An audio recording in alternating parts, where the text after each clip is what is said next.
नमस्कार, जनप्रवाद सुपरफास्ट में आपका स्वागत है। मैं हूं हेमेंद्र सिंह। एक नजर डालते हैं आज की सुर्खियों पर। अरुणाचल में तनाव के बीच लद्दाख में बुनियादी ढांचा बढ़ा रहा चीन। रिपोर्ट में दावा, मिसाइल, रडार और एयरबेस में किया इजाफा। तवांग में झड़प के बाद भारतीय वायुसेना का शक्ति प्रदर्शन। चीन सीमा के पास गरजेंगे सुखोई और राफेल जेट फाइटर। तवांग में सैनिकों से झड़प पर बोले पूर्व विदेश सचिव विजय गोखले का चीन इस मुगलते में न रहे कि भारत चुप होकर बैठ जाएगा। तवांग में चीन से झड़प के मुद्दे पर सियासी तनातनी जारी। आज भी संसद में हंगामे के आसार, चर्चा पर अड़ा विपक्ष। तवांग में भारत चीन सैनिकों की झड़प के बाद आईबी पर अलर्ट। जम्मू कश्मीर में लगातार गश्त कर रहे सेना के जवान। यूएनएससी में एस जयशंकर ने चीन पाकिस्तान पर साधा निशाना का अंतर्राष्ट्रीय मंचों का किया जा रहा है दुरुपयोग। संयुक्त राष्ट्र मुख्यालय के नॉर्थ लॉन में गांधी प्रतिमा का अनावरण। एस जयशंकर बोले, दुनिया में गांधी के विचारों से आएगी शांति, स्थिरता। जम्मू कश्मीर में हो रही लगातार बर्फबारी से माइनस में तापमान। दिल्ली, यूपी समेत उत्तर भारत में बड़ी ठिठुरन, शीतलहर के आसार। टीकाकरण में शामिल होगा सर्वाइकल कैंसर का स्वदेशी टीका। क्लिनिकल ट्रायल में असरदार साबित, उत्पादन हुआ शुरू। अब दुर्लभ वंशानुपात बीमारियों का इलाज ढूंढेगा आईसीएमआर। भारतीय आयुर्विज्ञान अनुसंधान परिषद को रिसर्च ग्रुप की तलाश। 2031 तक देश में 20 नए परमाणु ऊर्जा संयंत्र चालू करने की योजना। बिजली उत्पादन क्षमता में करीब 15,000 मेगावाट की होगी बढ़ोतरी। केरल हाईकोर्ट ने दुष्कर्म पीड़िता को दी गर्भपात की अनुमति का। अनुच्छेद 21 के तहत महिलाओं को प्रजनन का अधिकार। विश्व प्रसिद्ध कोलकाता अंतर्राष्ट्रीय फिल्म महोत्सव का उद्घाटन आज। अमिताभ बच्चन, जया बच्चन के साथ शाहरुख भी करेंगे शिरकत। इराक को पीछे छोड़ रूस बना भारत का सबसे बड़ा तेल आपूर्तिकर्ता। नवंबर में बढ़कर 9,08,000 बैरल प्रतिदिन हुआ तेल आयात। पेरू के राष्ट्रपति पेड्रो कैस्टिलो को पद से हटाने पर उग्र प्रदर्शन। सरकार ने की एक सप्ताह के राष्ट्रव्यापी आपातकाल की घोषणा। अमेरिका में राजनीतिक संपत्ति बेचने को मजबूर हुआ पाकिस्तान। बिक्री के लिए अखबारों में दिए विज्ञापन। कंगाली के हालात। राजस्थान स्थित जयपुर में बाल सुधार गृह से 6 कैदी फरार। पकड़ने के लिए पुलिस ने शुरू किया तलाशी अभियान। G20 सम्मेलन से पहले बनारस की खूबसूरती में लगेंगे 4 चांद। विदेशों की तरह ही चमकेंगी पीएम के संसदीय क्षेत्र की सड़कें। G20 से पहले मुंबई की झुग्गी झोपड़ियों को चादर से किया गया कवर। स्थानीय निवासी बोले, ऐसी साफ सफाई पहले कभी नहीं देखी। बनारस से लखनऊ नॉन स्टॉप दौड़ेंगी राजधानी एक्सप्रेस बसें। बसों के संचालन से पूर्व तैयारियों में जुटा रोडवेज प्रशासन। काबुल के मध्य में चीनी स्वामित्व वाले होटल पर आतंकी हमला। चीन ने अपने नागरिकों को अफगानिस्तान छोड़ने का दिया निर्देश। शहरी कार्य राज्य मंत्री कौशल किशोर ने दिया विवादित बयान। कहा, पंडित नेहरू और गांधी जी का लड़का करता था नशा। दिल्ली के शालीमार बाग में लूटपाट के बाद महिला की हत्या। द्वारका में चली दनादन गोलियां, एक की गई जान, एक घायल। बंगाल के भाजपा नेता शुभेंदु अधिकारी के कार्यक्रम में मची भगदड़। कंबल वितरण के दौरान 3 महिलाओं की गई जान, कई घायल।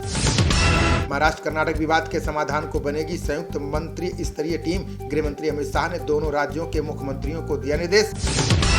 अमेरिका की संघीय जांच एजेंसी ने एक चीनी छात्र को किया गिरफ्तार। कम्युनिस्ट पार्टी के खिलाफ पोस्ट लिखने वाले को दी थी धमकी। मंत्री दयाशंकर सिंह ने सामूहिक विवाह योजना को लेकर किया ऐलान। बोले, नवविवाहित जोड़ों को योग्यता के हिसाब से नौकरी देगी योगी सरकार। योगी सरकार ने शहरों को सेफ बनाने के लिए लगाए 5,000 सीसीटीवी। 16 नगरों में एकीकृत कमांड और नियंत्रण केंद्र से की जा रही है निगरानी। झारखंड सीएम हेमंत सोरेन ने रेल मंत्री अश्विनी वैष्णव को लिखा पत्र। बोले, अवैध खनन एवं परिवहन में रेलवे अधिकारियों की संलिप्तता। अमेरिकी सांसद कृष्णमूर्ति ने की आक्रामकता के लिए चीन की आलोचना। बोले, पूरी दुनिया में भारत के साथ काम करना जारी रखेगा अमेरिका। ब्रिटेन फ्रांस ने यूएनएससी में फिर किया भारत की स्थायी सदस्यता का समर्थन। का 1945 के मुकाबले अब काफी बदल गई है दुनिया। राहुल गांधी ने आरएसएस पर लगाया महिला नेतृत्व को दबाने का आरोप। बोले, संघ के शीर्ष पद पर नहीं मिलेगी एक भी महिला पदाधिकारी। बिहार की राजधानी पटना में 24 घंटे के भीतर 3 हत्याएं। भाजपा नेताओं ने फिर से जंगल राज लौटने का लगाया आरोप। महाराष्ट्र सरकार ने रेहड़ी पटरी वालों को पंजीकरण में दी बड़ी राहत। लाइसेंस प्राप्त करने के लिए नहीं जमा करना होगा आवास प्रमाण पत्र। चीन और हांगकांग में हो सकता है एम्स साइबर हमले का संबंध। पुलिस ने इंटरपोल से जानकारी प्राप्त करने के लिए सीबीआई को लिखा पत्र। आईआरसीटीसी में 5% तक हिस्सेदारी बेचेगी केंद्र सरकार। 680 रुपए प्रति शेयर के न्यूनतम मूल्य पर खरीद सकेंगे निवेशक। हिमाचल सरकार ने हरित वाहनों को तेजी से अपनाने का लिया फैसला। घाटे से उबरने के लिए अब सिर्फ इलेक्ट्रिक वाहनों की ही करेगी खरीद। महाराष्ट्र सरकार ने अंतरधार्मिक दंपतियों के लिए गठित की समिति। परिजनों को छोड़कर प्रेमियों के साथ रह रही महिलाओं की जुटाएगी जानकारी। अंतरधार्मिक दंपतियों के आंकड़े का कांग्रेस ने किया विरोध। का राज्य सरकार के राजनीतिक एजेंडे का हिस्सा है ये फैसला। प्राकृतिक दुनिया को बहाल करने की 10 प्रमुख पहलों में गंगा परियोजना शामिल, संयुक्त राष्ट्र जैव विविधता सम्मेलन की रिपोर्ट में सामने आई जानकारी।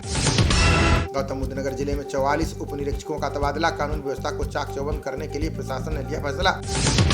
2031 तक देश में शुरू हो जाएंगे 20 नए परमाणु ऊर्जा संयंत्र, जितेंद्र सिंह बोले 15,000 मेगावाट की अतिरिक्त बिजली का होगा उत्पादन। आज कर्नाटक और तेलंगाना के दौरे पर जाएंगे भाजपा अध्यक्ष जेपी नड्डा, आगामी लोकसभा चुनावों को देखते हुए करीमनगर में करेंगे जनसभा। हरियाणा में एकल पिता भी ले सकेंगे बच्चों की देखभाल के लिए अवकाश, मंत्रिमंडल की बैठक में मंजूर की गई सिविल सेवा अवकाश नियमावली।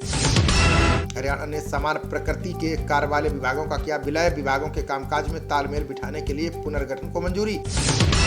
आज से पंजाब के सभी टोल प्लाजा पर धरना प्रदर्शन करेंगे किसान, टोल टैक्स को पूरी तरह खत्म करने के लिए महीने भर करते रहेंगे प्रदर्शन। जम्मू विश्वविद्यालय में अब किसान भी बन सकेंगे प्रोफेसर, सिंडिकेट की बैठक में विजिटिंग प्रोफेसर के लिए डिग्री की बात खत्म। सिकंदर का इतिहास तलाशेंगे जेएनयू और ग्रीस के इतिहासकार, हिमाचल के मल्याणा और पाकिस्तान की खैबर दर्रा जाकर जुटाएंगे सबूत। भगवंत मान को राज्यपाल बनवारी लाल पुरोहित ने लिखा जवाबी पत्र, का खराब व्यवहार के कारण हटाए गए चंडीगढ़ के एसएसपी कुलदीप। फीफा विश्व कप में फ्रांस ने तोड़ा अफ्रीकी और अरब देशों का सपना, मोरक्को को हराकर लगातार दूसरी बार फाइनल में बनाई जगह। खबरों का सिलसिला जारी रहेगा, देखते रहिए जनप्रवाद। नमस्कार।